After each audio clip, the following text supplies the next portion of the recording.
Greetings, friends. My name is Doris Dalton. I am the Director of Connectional Ministries here in the New York Conference, and I'm so pleased that we're together again. Today, I'm interviewing a few people. One of them you know, and one of them you probably are Mm. about to meet. So the first person I want to introduce to you is Reverend Steve Youngdon Kim. He is among us. He's here in the New York Conference. He's serving at Pound Ridge UMC. Steve is also the chair of the Asian Council. Hello, Steve. I'm glad you're here. Hello, Doris. Thank you for inviting me. Yeah, so great. Mm. Um, uh, Reverend Steve came to me recently and came up with this really wonderful idea of bringing an author and theologian, Grace Jisun Kim. I'm inviting her to be with us for the Mid-Lenten Pastoral Retreat. Reverend Steve, could you say a little bit about that? I will do my best. Sure. Um, Dr. Grace Jesam Kim is a professor of theology at Urham School of Religion. She was born in Korea, educated in Canada, and now teaches in the US. She is the author and an editor of 24 books, hosts Madang podcast, and she writes for major publication, appears on national media, co-edits the Palgrave Macmillan series, Asian Christianity in the Diaspora. And she is recognized as a leading theologian and ordained PCUSA minister. Welcome, Dr. Grace Chisholm Kim. It's so good to see you and meeting you here. Oh, thank you so much, Reverend Kim and Reverend Dalton. It's so good to be on this podcast to talk about what is happening these days in the church and in society. So thank you so much for having me. No, we're so pleased to have you. One of the reasons why Reverend Steve brought um, Grace to our minds is because she recently wrote a book. You recently wrote a book called, what is it? When God became white. That's right. When God Became White. What a provocative title. Could you just Mhm. give us a small snippet of what that's about? Yeah, so it came out May 2024, but it's had a big impact because I think it came out during the election cycle and then the results of the elections. So, as a Korean immigrant and working and teaching and writing, I immigrated 50 years ago, and you would think that 50 years later things would have changed and that racism wouldn't be so harsh, but it's really harsh. So the book really examines, and for every book that I write, it's because I'm raising a personal question myself. And in the process of answering, I end up writing the book. So, I talk a lot about whiteness in the book because racism, with the rise of K-pop and K-drama, you would think at Okay. least for our Mm. Koreans, we would be safe, but we're not safe. There is so much racism towards us, systemic racism, and to all Asian Americans and people of color. So the book is examining why this is happening. And as Christians and people of faith, what can we do to work towards a beautiful kingdom of God where everyone is accepted and equal and loved and embraced. Yeah, yeah, yeah. And that's a very provocative message. And I think that's something that we all want to talk about. And Steve, you had a particular question that you wanted to answer, you wanted to ask, which is why we were asking Grace to be with us for this Mm. Mid-Lenten pastoral retreat. Right, right. I have two. I guess it really originates from a similar kind of background as a Korean American clergy serving a cross-racial, cross-cultural appointment. I do speak and have a conversation with the colleagues of mine, seeing the things around us, and I'm beginning to see that there's a tension of serving the congregation that there's on the one side, there's the spiritual calling with the realities of serving the church. That structure itself continue to perpetuate white Christianity. Mm. And there's another side of it that continue to marginalize or erasing the non-white theological perspective and cultural identities. So I'm kind of caught up in this tension, right?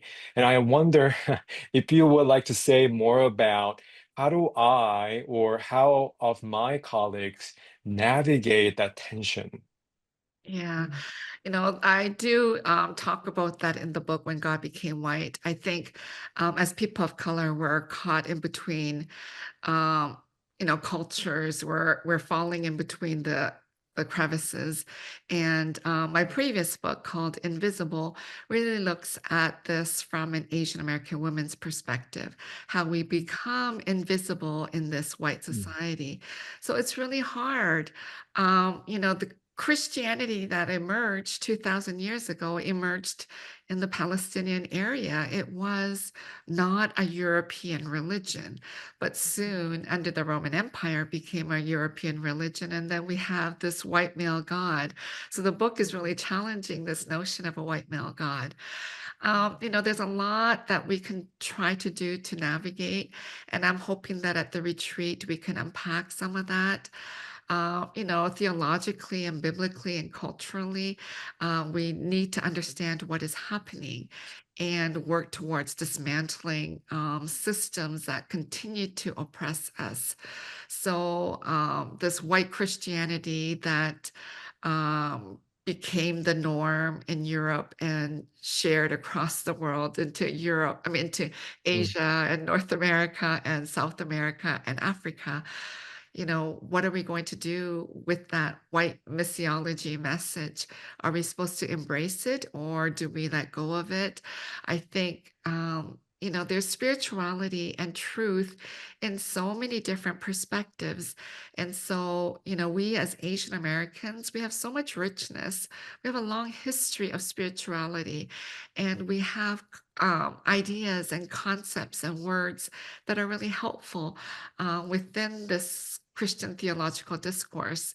So I try to introduce some Korean terms and understandings, which I hope that, if you're non-Asian, will be able to embrace it. We embrace European concepts. We embrace some African concepts. I think it's important to embrace different ways of thinking because we will never know the mm, fullness of God. So we need to hear more voices. Beautiful, beautiful. Did you have mm. another question, Steve? Thank you very much. Yes, I do. This one is another practical. As a practitioner, right? As a in doing the ministry, Um, not to going in too much detail about Dr. Grace, you coming from PCUSA tradition and we serving as a United Methodist Church, what strategy as a United Methodist clergy employ to confront and disrupt the Mm, perpetuation of white nationalism and white Christianity within our congregation, while also fostering a more inclusive and equitable spiritual community that honors diverse cultural and racial experience, but without risking our own positions or being marginalized.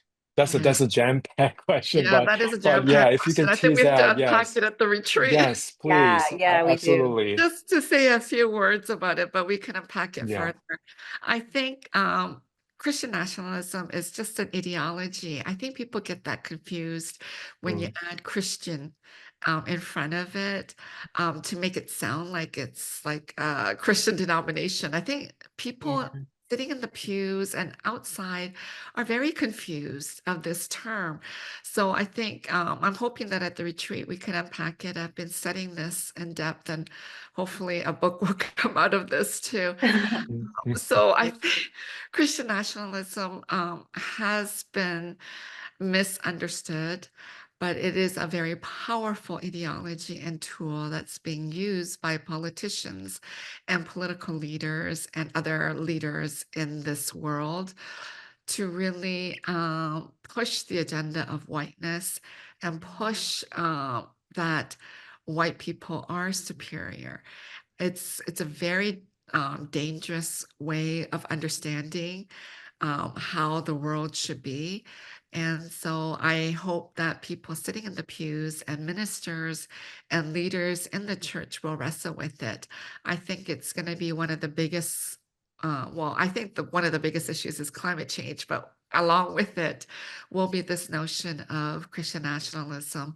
So I'm glad that you raised that question, and I'm Mm, hoping that at the retreat we can talk about it uh, in more detail and wrestle with it together because it's going to be very important in the next few years, this notion of Christian nationalism.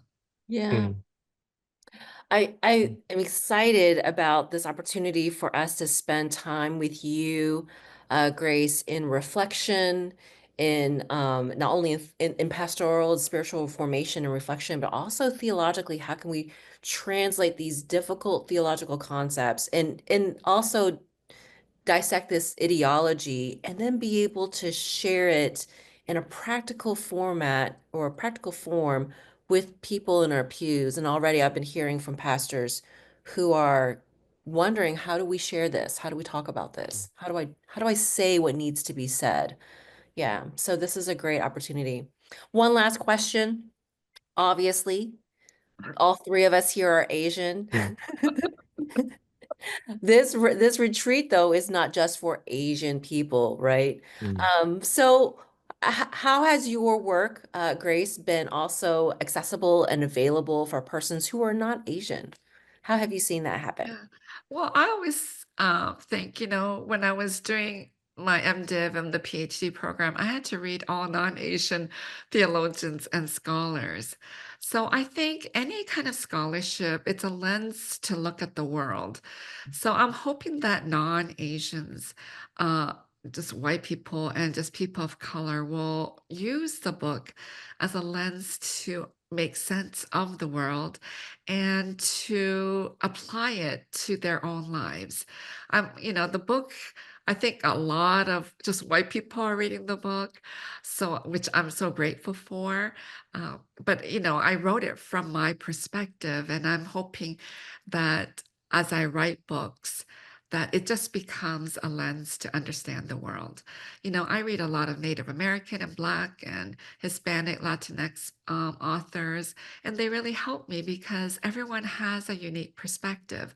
But it's not to say that that's the only way to look at the world, but it really deepens our faith and it really challenges our ministry and how it can maybe expand and widen one's perspective of how to do ministry beyond just a white church and into a cross-cultural, a multi-faith, I mean, cultural kind of church setting.